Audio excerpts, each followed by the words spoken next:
High, চলো আজ তোমাদের সাথে একটা বিয়েবাড়ির খাওয়া দাওয়াটা শেয়ার করি। প্রথমেই দেখিয়ে দিলাম মেনু কার্ড, একটু পজ করে দেখে নিও। এই যে প্রথমে এলো ওয়াটার বোতল, তারপরে এলো প্লেট, টিস্যু, দেন স্যালাড আর লেবু, তারপরে এলো সস, তার সাথে এলো বেগুনি। এই দেখো, বেগুনিটা এতটাই গরম ছিল আমি ভেঙে তোমাদেরকে ভালো করে দেখাতেও পাচ্ছি না। তারপরে এলো সাদা ভাত, ডাল আর ঝুরি আলু ভাজা। ডাল দিয়ে ঝুরি আলু ভাজা দিয়ে তার সাথে লেবু চিপে খেতে বেশ ভালো লাগে। তারপরে এলো নবরত্ন, এটাও বেশ ভালো হয়েছিল খেতে।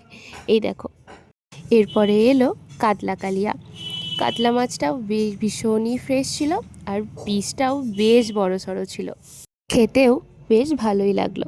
তারপরে এলো মাটন। আমি যেহেতু মাটন খাই না, তাই আমার হাজব্যান্ডের প্লেট থেকে দেখিয়ে দিলাম। এই যে, তারপরে দিল চিকেন কষা। আজকের শো স্টপার এটাই, লাল লাল ঝাল ঝাল চিকেন কষা। আমি যেহেতু মাটন খাই না, তাই আমি চিকেন নিয়েছিলাম। এটাও বেশ ভালো হয়েছিল। আমি তো আবার সেকেন্ড টাইমও একবার নিয়েছিলাম। তারপরে এলো আমের চাটনি, তার সাথে পাঁপড়। তারপরে এলো রাজভোগ, তার সাথে ছিল সন্দেশ। সন্দেশটাও বেশ ভালো ছিল খেতে।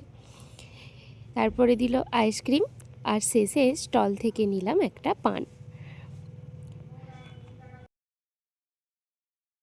অবশেষে আজকের খাওয়া দাওয়াটা একটা কোল্ড ড্রিঙ্কসের সাথেই শেষ করলাম। ওকে, বাই।